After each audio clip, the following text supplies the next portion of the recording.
कहा पांडे जी? अरे सुने कि पुलिस उठा के ले गई थी आपको, है? अरे शंकर भैया, उस नई लड़की को क्या पता कि हमारी पहुंच कितनी ऊपर तक है। फिर भी उठ गए।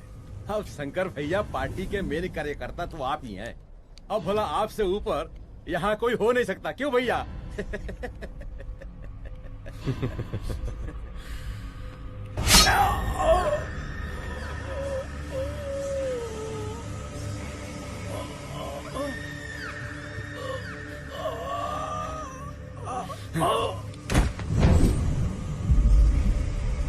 ये सब क्या चल रहा है अदिति?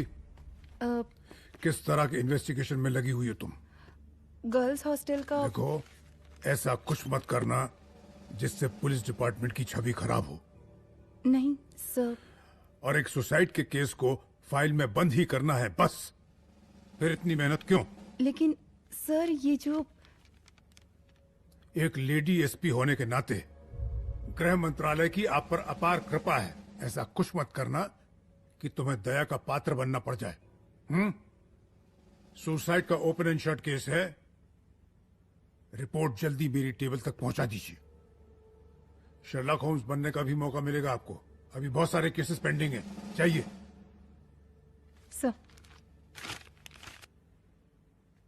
समझ नहीं आता किस डिपार्टमेंट के लिए काम कर रही हूँ और क्यों कर रही हूँ।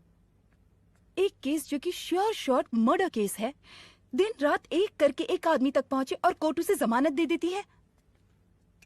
अरे ट्रेनिंग में ही बता देती कि पुलिस मतलब गांधी जी के 3 बंदर। बुरा मत देखो, बुरा मत सुनो और क्रिमिनल्स का बुरा मत करो।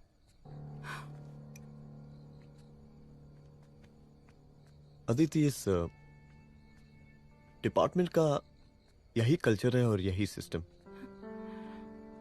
हमें सिस्टम में रहना पड़ता है, खुद ही सिस्टम से लड़ना पड़ता है, और इसके लिए कोई खास ट्रेनिंग की जरूरत नहीं पड़ती। हमारा डिपार्टमेंट हमें खुद सिखा देता है। क्या लड़ूं? डीजीपी साहब ने खुद बुलाकर बोला है, Aditi, this is an open and shut case of suicide, बस रिपोर्ट बना दो। अरे फिलहाल तुम एक काम करो, एक सुसाइड रिपोर्ट की फाइल डीजीपी के टेबल तक पहुंचा दो। पहुंचाना ही पड़ेगा। You know what, it's over.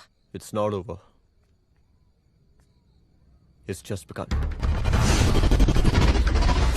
हाँ रुद्र, अच्छा 2 इम्पोर्टेंट नंबर्स हैं, लिख लेना। जो नंबर तुमने मुझे दिया था वो नंबर किसी लड़की का है, किसी आरोग्य धाम हॉस्पिटल में एडमिट है। ये लड़की मुझे बेहोशी की हालत में मिली। इसके सर पर काफी चोट आई थी और इसी की जेब में ये मोबाइल मिला मुझे। अभी तक इसके बारे में किसी को कुछ पता नहीं है। गुड। अदिति, मालूम नहीं मगर ऐसा लग रहा है कि यही हमारा आखिरी रास्ता है।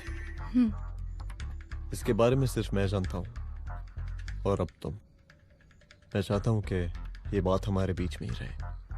और हाँ, अगर हो सके तो तुम्हारे 2-3 खास लोग वही हॉस्पिटल के बाहर रखो सिक्योरिटी के तौर पे, तो अच्छा रहेगा। तुम्हारी चाय ठंडी हो